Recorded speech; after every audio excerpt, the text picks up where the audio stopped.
Hello guys, it's been a while. Today we're reading Say You're One of Them by Uwem Akpan. It's a collection of short stories by the remarkable Jesuit priest from Nigeria, Uwem Akpan. I've got a story to tell you before we talk about the book. 2 weeks ago on my Facebook, because I was talking about this book, and there were so many comments about how so many of the heartbreaking stories just sort of left a bad taste in people's mouths. Akpan does a fine job of leaving us with a lot of suspense. The cliffhangers are just to die for. None of the stories actually have an end, at least not the kind of end that you would wish for. So we're talking about this, and someone tags Atman to the post, and then he comes on my post and sort of apologizes for making us feel so bad about some of his stories. He's such a nice man, and I'm so happy that I met him through in that way. So that's it. That's my fangirl moment. Atman is not just a remarkable writer, he's a very, very wonderful and kind man, and I'm so happy that I happen to have made his acquaintance. So let's go on and talk about this book. So this book was published in 2008. Atman's fine work. I have told him that we're tired of waiting for another one, and so he says to pray for inspiration. The book has 5 stories set in 5 different African countries. The first one is An Xmas Feast, which is set in Kenya.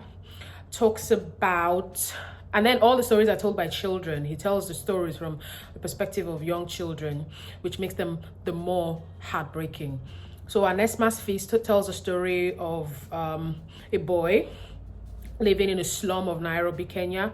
He's given glue by his mother to sniff so that his hunger pangs are quelled because the family has nothing. His 12-year-old sister is sent off to go into prostitution to make ends meet for the family. It's a heartbreaking tale. The second one, Fattening for Gabon, is a novella. It's really long, set in some say it's an unnamed African country, but I do think it is set in Republique du Benin. That's Benin Republic, because it's close to Gabon. It tells a story, another heart-wrenching tale of an uncle who is selling his nephew and his niece into slavery for money. Abject poverty once again. Their parents are dying from AIDS. He's been begged by the family to take these 2 small children and take care of them, and this is what he's come up with. He loves them, obviously, and then he realizes his mistake in the end, and it's a little bit too late. He literally goes mad from this harrowing experience, because Atman describes horrific details of how they are getting these children prepared for this trip abroad. They're going to hide them in a ship, like containers of goods. It's horrible. The picture is horrible, and that one is the second story. The next one is What Language Is That, set in Ethiopia, and it talks about 2 friends whose relationship is now being tested because of their different religions, about Muslim Christian crises in that country. Akpan shows a picture of Africa, different pictures of what's going on in Africa in terms of ethnic tensions, religious tensions, poverty, all kinds of things, and it tells it so artfully through the eyes of these children, so it makes it the more painful. Luxurious Hearses is the next one, set in Nigeria. It tells, I think, is one of the most heartbreaking, although it's difficult to know which of the stories is more heartbreaking, because all the stories are they just grip you, and they won't let you go. They're so painful. So it's really hard to tell which of the stories is more painful. But Luxurious Hearses tells a story of a little boy, a teenager who's escaping from violence in the north. He's a northern boy traveling in a bus filled with Christian southerners in Nigeria. It's a country that is always struggling with ethnicity and Christian Muslim crises, north and south. It's always been ongoing, and this is captured in this heartbreaking tale. My parents' bedroom is another one, is the last story in the collection set in Rwanda, told from the perspective of a little girl who is torn between her Tutsi father and her Hutu father and her Tutsi mother. It tells the story of a Rwandan genocide from the perspective of a child, and it is one of the most heartbreaking stories in the collection. But today, we're going to be looking at my parents' bedroom. I'm sure we're going to come around, maybe get around to looking at all the other stories, but I want to specifically tell us about my parents' bedroom today, and then we can get to the other ones afterwards. So let's do it. So in my parents' bedroom from Uwem Akpan's collection, get ready because this is going to change your life, this story. It's going to change your life, change your perspective. I know it's possible that you would have heard about the Rwandan genocide, which is a war that had lots of implications for families and, you know, the way that life totally was for people. So in my parents' bedroom, what Akpan does is to tell us a poignant tale of the far-reaching effects of Africa's ethnocentrism. In 1994, the fires of ethnic tensions in Rwanda culminated in the Rwandan genocide, which saw the massacre of over 1 million Tutsis and Twas. Akpan's story directs our attention to the most vulnerable victims of that horrific war, children.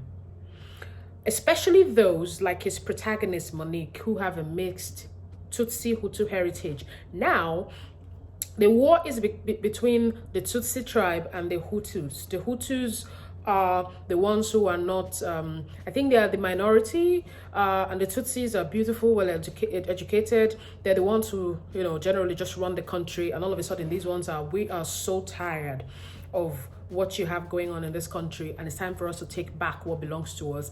Now, when they start to fight each other, of course, there is no way that Tutsi men are not going to marry Hutu women and Hutu women are not going to marry Tutsi men. So the families that are already formed in this way, like Monique's family, begin to face the most pain, the most atrocities, because now choices have to be made. The Hutus are on rampage, killing the Tutsis around them. Now, people like Monique's father will have to choose what he's going to do to his Tutsi wife. It's a horrific tale, and it shows us how complex humanity really is, especially in the face of crisis. How do we change? How does it change us and turn us into unrecognizable versions of ourselves? At the beginning of the story, Monique is sure that something is amiss with her mother. A beautiful Tutsi woman is going somewhere at night, and this is strange to Monique. And Monique reminds her that you've told me that only bad women go out at night. And but tonight the mother isn't really interested in answering her so many questions. So when it becomes clear that it was no ordinary night, her mother leaves hastily and instructs Monique to keep the lights off and close doors and stay in bed with her little brother Jean. Jean is a toddler, just for you to understand how horrific this is. She also tells her the words which form the title of Akpan's book. When they ask you, say you're one of them, okay? At this point, we begin to wonder who's going to ask her and why does she have to tell them that she's one of them? And at this point, we don't know yet. And then we proceed. Later in the night, awakened by a dream in which her uncle Andre is at the door. You know when you have one of those dreams where you think you're dreaming, but in reality it's actually true. Her uncle is at the door. Her uncle is a nice man who is also married to another beautiful Tutsi woman, and he's knocking at the door. And Monique knows her mother says don't open the door for anybody, but it's her uncle, and he tells her, I'm here with your dad, so just let us in. Monique opens the door, finds out that the uncle is actually there with a mob, an actual mob of people. They storm the house, they're scattering things, they're looking for something. Monique doesn't know what it is they are looking for, and they're just all over the place, just looking around. Now, because Monique is awakened by this ruckus and she's opened the door for these people, she's confused with her little brother. What's going on? And they ask about her parents, and she tells them that her parents are not at home. And Andre is not happy at all about this. He's not happy. He appears very unhappy about what Monique is saying. And he now looks like a shadow of himself. He's evidently angry when he hears that both her parents are out. That same night, Monique is sexually assaulted by one of the members of the mob, a scary looking man in yellow trousers. That's how he was described. While the toddler Jean is under the bed shivering because the children are afraid of what's going on. They're hiding, they're crying. The man forces himself on Monique. The wizard intervenes. The wizard is their great uncle, who is described as a man who's into dark magic and stuff like that. So everybody's really like afraid of him. He's the one that Monique would have believed would do what her uncle Andre is now doing, leading this mob and doing this, because he is the one who obviously doesn't like people. So, but tonight, he's the one who intervenes and tells the man that his life is only spared because he did not penetrate the girl, although Monique is scarred for life and stained with the man's ejaculation. When the mob finally leaves, when they're tired of looking for Monique's parents and they finally leave, the two scared children are confused and alone until their parents return. So their parents return in the morning looking unkempt. Their father stinks of blood and dirt and refuses to treat them with his usual kindness. Their mother is acting strange and still refuses to touch her baby son, who obviously wants to cuddle, wants to hold his mom to hold him.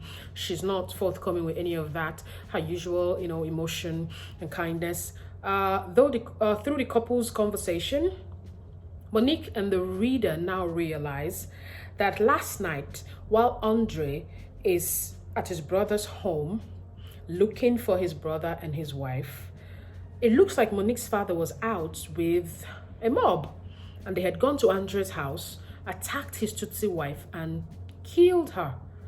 So this explains Andre's unkempt, harsh, and angry.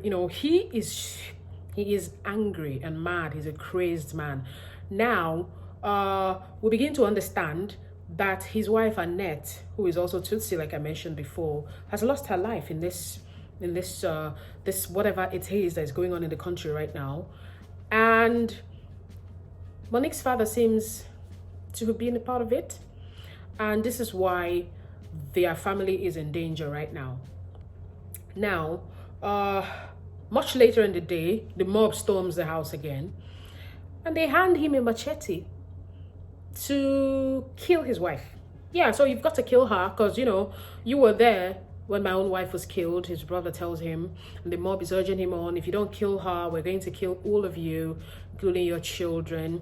And Monique's mother tells her husband to go on and get it over and done with, because she wants her children to be saved and she's tired. There's no way to run. The United Nations soldiers who are even around there, they aren't much help. They can't do anything for them. So just get it over and done with. Just kill me so that my children will live. And they hand him this machete, and in front of his children and within earshot of the Tutsi neighbors and friends they have hiding in the ceiling, he kills his wife. So now they're hiding some of their friends who are Tutsi because the Hutu are on rampage. They're looking for every Tutsi apologist, anybody who has any Tutsi related to them. They just want to destroy all the Tutsis, clear them out of the surface of the earth. So now they're hiding some of their neighbors in their ceiling. Monique didn't know this. The reader didn't know this until, that very moment. And this man kills his wife. Once he breaks open his wife's skull with the machete, Papa becomes like his brother. Papa is Monique's father, crazed and without a care in the world. So he leaves with the mob without a second look at his crying children, and the neighbors in the ceiling try to comfort the children, but also tell them to leave the house and never return. In their reasoning, if the house was empty, then nobody will come looking for them. But unfortunately, as Monique leaves with her traumatized little brother, they see a crowd of Tutsis approaching, and they take cover in the bush because their thoughts are, if our father will kill our own mother, who are we that our mother's relatives will spare our lives? So this is a war situation, we better hide. So they run into the bush, take cover, and while they are in that bush, something horrible happens. The mob of Tutsis pass them in vengeance. She watches them enter her father's house, her family's house, and drag out the corpse of her mother, their sister. and then set fire to the house. And as they set fire to the house, remember there are lots and lots of tutsis in the roof, in the ceiling, that Monique's family has been trying to protect. And they burn down the house. And by the time they realize that they have relatives in the roof, in the ceiling, it's too late. Everybody burns to death in that house. And this is horrible. This is absolutely horrible. Like all the stories in Akpan's collection, there is no end. The reader is left to imagine what's going to happen to these little children, what's going to happen to them, because after all, the United Nations soldiers, even when Jean, the little baby, goes to meet one of them, you know, he leaves him there and walks away. And when you read about this war and the involvement of world powers, United Nations, and the way that they didn't bother to do much, they basically just watched these people as they killed each other. Over 1 million Tutsis lost their lives in just a matter of days. It was a horrific genocide. And Akpan ends the story on one of these cliffhanger notes. We don't know what's going to happen to these children. They continue walking down. Are they going to meet their horrific end as well? What's going to happen to them? So we don't know. What is the fate of these children? And indeed, what is the fate of Africa's children? These are some of the questions that I think this particular story raises. And then all the other stories in the collection also have different things that they look at. But in this case, this is not really about poverty, because Monique's family is not poor. The problem here is ethnicity. The problem here is I'm Tutsi, you're Hutu, we're this, we're that. We're not supposed to have gotten married in the first place.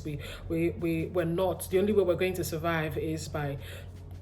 And then I mentioned something elsewhere when I was talking about the story. Akpan has a way of doing this thing with a redeemer. There's a redeemer motif in most of his stories, although most times it doesn't really work well. It doesn't end well. Monique's mother is a sort of redeemer. She lays down her life to save her children, her husband, and her relatives. Not really her relatives, her fellow Tutsis in the ceiling. But at the end of the day, it doesn't work well. She dies. Her husband leaves the children. Her relatives, in quotes, come to the house and burn it down. And in so doing, also destroy the other Tutsis in the ceiling who would have been saved by this woman's ultimate sacrifice. So it's a heartbreaking story, really. Incredibly moving. It's a book that everyone should read, really, especially if you have children, especially young people, because sometimes, I know it's hard to digest some of the information in this book, but sometimes you remove the rose-colored lenses of the world that you have and just makes you realize that you have to do more to help people. You have to stand up for something, and you have to be more human, be kinder, and stop judging other people and the way that you treat them based on the color of their skin, their ethnicity, their religion, and stuff like that. So it's a book that is recommended, and this story especially should be read for people who are interested in finding out more about that horrific Rwandan genocide and the impact that it must have had on children. And then, if you're interested in helping too, so it's a great way to start. So Akpan has done a fine job of telling us these stories and giving it to us straight, about what's going on, and really how there isn't any hope in sight. So we get to be the hope. We get to be the change that we want to see in the world, I guess. So probably come back, read more of the stories in the series. 5 stories, and this is the last one. So watch out for more. Thank you so much for joining me. If you want to read a written review, please visit www.strokesonpaper.com. Leave a comment, subscribe, follow, just show us some love, and let's know in the comment section what you think about the book. If you've read it, if you're going to read it, let us know what books you'd like us to read and all of that. Thank you so much for joining me. It's always a pleasure. Thank you, and bye-bye.